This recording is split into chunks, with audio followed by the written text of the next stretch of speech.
Welcome everybody again, and today we're speaking to another of our authors from the forthcoming book, Deconstructing Whiteness, Empire and Mission.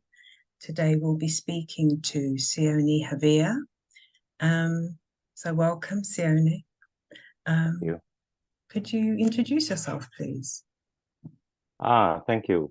First, go huvanga ngai whatap dobe. Go whatap what the modolo me amaiki for how I use my native language just to pay my respects to you, Carol, and to everyone who would have the courage to listen to this conversation. I'm a migrant to this land, the land of the Wurundjeri people, the indigenous first people of Nam, that the British renamed as Melbourne. So in this cluster of islands in now known as Australia. But I was born and raised in Tonga, and I'm a pastor, Methodist pastor. And I spend most of my energy these days looking after or running behind or chasing a 9-year-old daughter who is getting too energetic for the parents. So I locate myself in the church. I do some work in research and some teaching in Aotearoa, New Zealand, as well as here in Australia, and in the islands, in Tonga and other places as well. So I think that will give people an idea of who I am. Thank you. Thanks. So could you briefly describe what your chapter's about? I just saw that the chapter, the title is Stolen Myth. And I think there are many things. I just now realized that I try to do many things in 4,000 words. But I think the three main drives of this reflection, number one is to invite and encourage people from outside of our world to think as if they are natives, to think about this subject of racism and whiteness as if, but not to think as what white people want us to think, but think as if we are natives. Why native? Because when the missionaries came, native used to be a derogatory label for our people. Yeah, it's a demeaning, degrading label, but we have reaffirmed and reclaim it as something that is that speaks to us in our terms rather than in the missionaries terms. So the first thing is to reclaim native, invite people to think as native. That's, for me, it's obvious that this concern for whiteness is a part of the white project. It's not something that comes from our world. It's something that Professors Reddie and Maluleke have been struggling with. Why should we Black, colored, migrant, minority people talk about whiteness and Blackness? Whose interests do we serve? It feels like we are still serving the white folk. When we talk about whiteness, the problems with whiteness, the pride of the Black folk and the migrant folk. So, talking about the first thing, that's the first thing. It's not as strong as I wanted it to be. That we need to think as native, and to speak in our own terms. So that's the second element for us. We don't have a term for white as in whiteness that this whiteness project want us to talk about. When we talk about white, it's about the color of the mats, the weavings that we do. And we use a particular clay to make it white. So we talk about white in terms of the way that the waves break, and then you have that foam and the sprinkles. That's what white is. So white for us is something that is local. Whiteness that comes from this project is something that is foreign, that has come from white land, white context. So the second element is to introduce people to our terms. And our term is Pālangi. Pālangi, Langi in Pālangi, that Langi is about the sky. So what has happened is that the missionaries came and used the label Pālangi. And the natives thought, oh, this is a Langi kind of people. And then they pay respect to them because they are Langi, they are sky. Our world is in four kind of spheres: the Whenua, the land; the Moana, the sea; Langi, the sky; and then Pulotu, the underworld. So what has happened is that, and this is the third element that I wanted to present, is that the missionaries, the white missionaries, there are some brown missionaries in our part of the world, but the white missionaries have stolen our language using Langi for themselves. And that's why the title for this reflection is Stolen Myths. They have stolen our values, our respect for Langi. It has become our respect for the Pālangi, and they are the missionaries because they come as if they are people of the sky. So those are the kind of three drives that I had in these 4,000 words. I know it feels like three different, I should be writing three different chapters on each of them, but I've squeezed these concerns into this particular chapter. So hopefully readers will have the patience to pause and try to think as if they are native and see what will happen there. So I think you've partly answered already, but what made you take this approach to your chapter? Because I'm tired of us playing to the tune of the white folk. Yeah, they want us to, I mean, they call us indigenous people. Even that label, indigeneity, is a white project. And we tend to do things because I know there's something about the publisher and all of that argument. But from our side of the world, or at least, let me try that again. From my understanding of the native frame of the native worldviews, it's time that we speak in our own term. Yeah, we do things in our own term rather than the terms of that come from the West. Now, I know Carol and Anthony. I mean, colleagues, that we are comrades in this struggle, and I respect you. But it's still a foreign thing from our side of the world. So I wanted to do it as a way of asserting the native worldview, but also pushing back at what is coming from, to borrow Anthony's language, from the belly of the empire.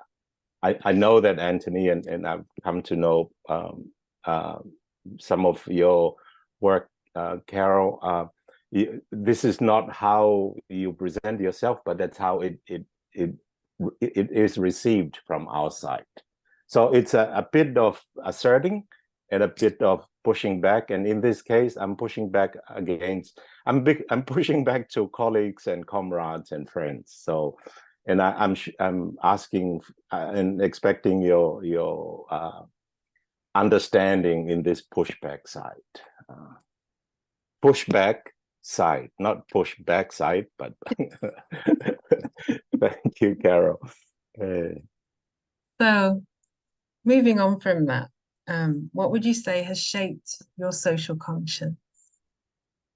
Oh my, many things.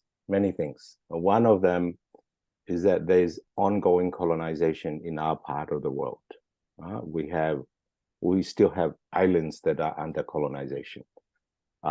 We have the Kanaka, the people that are under the French, and the island is called New Caledonia. Then there are the Ma'ohinui that are now known in world geography as the French Polynesia. So those two are under the French. Rapa Nui is Easter Islands in Chile. We have West Papua, that's under the Indonesian government. And the Americans, of course, I mean, the Marshall Islands, and there are there's an island now known as American Samoa, but it is Tutuila in our part of the world. So that's the primary reality that forms my social consciousness, that colonization continues, and that colonization started with the colonial project, the white project. The underside of that is that that I belong, as a Methodist pastor, I belong to a religion that participated in this colonial project. Christianity is the biggest mover of colonization in our part of the world. Not just a mover, but the one that makes it acceptable. Because colonization, occupation came with the people of the cloth. So they have baptized this colonization. And behind this colonization is this concern for the whiteness that comes in this that comes with this particular project. So colonization, the Christianity, the involvement of Christianity in colonization, those have formed my way of thinking. And the reality of poverty. The reality of poverty is a big struggle for us. It's let me say that, but this is not about a matter of degree or grade. It's poverty is not as bad for us because of the numbers. Yeah, some of our islands is just a few thousand in numbers compared to like nations in Africa or Asia, where you have millions and millions of poor people who are going hungry. So the numbers is not as big with us, but poverty is still very much part of it. So you have colonization, Christianity, poverty, and I'll probably add the way that so-called civilization that have come from the West have affected the worldviews of our people. And especially ways in terms of culture, but also drugs. So it's not just a soft cultural impact on our thinking, but also there's this thing that coerces our folk. And because of these impacts on our people, that's why I have come in this particular way of thinking. But maybe I should also emphasize that I'm not there's a label that Sugiyartha Raja calls, I'm not a nativist kind of native.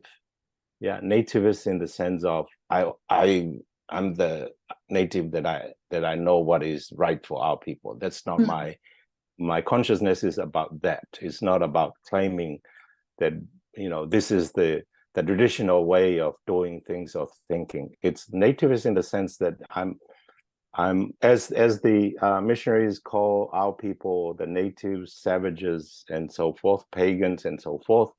I'm following in this native thing because the natives are suffering in our part of the world. So that's a very long answer to something that needs to be longer. But yeah, thank you.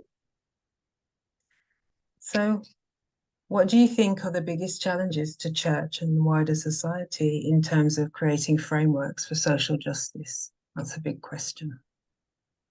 Oof. Yeah, that's a huge question. And maybe in light of this project, the biggest challenge is, you know, something that when Anthony first visited us here in Australia a few years back, the biggest challenge is this myth of whiteness. Myth in terms of thinking that whiteness has that much that control. Yeah, and that's part of why I have taken the native approach, is just to show that this whiteness actually doesn't have the kind of control that it has over our people. So the myth of whiteness for me is the biggest challenge, and this can, and it's like it's like a tree. I mean, I have some huge trees behind me with many branches. Yeah, the myth of whiteness has many branches, and the challenge is to be able to address this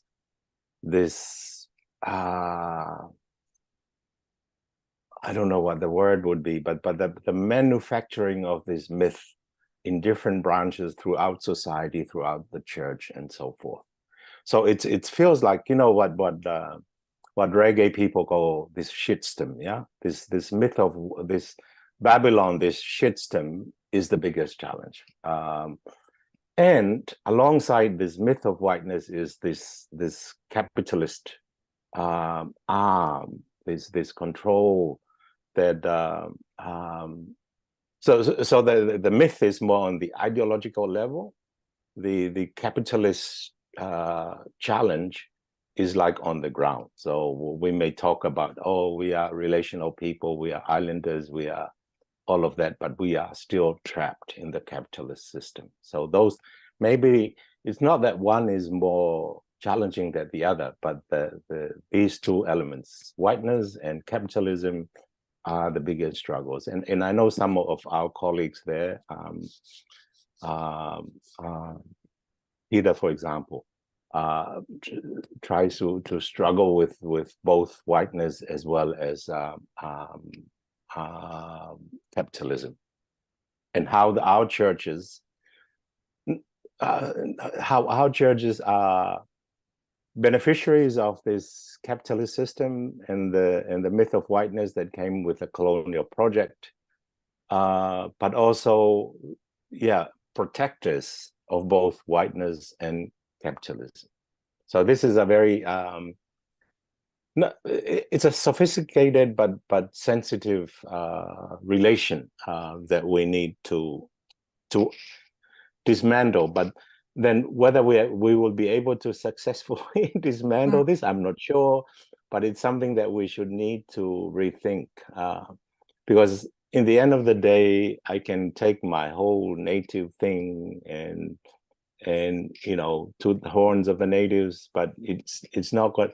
We can't live in a world outside of the world that is being funded and by capitalism and so forth. So a simple, to use a simple illustration, in our part of the world, when donors come, they come in the name of, you know, just like when the missionaries came, doing something that's good for our people.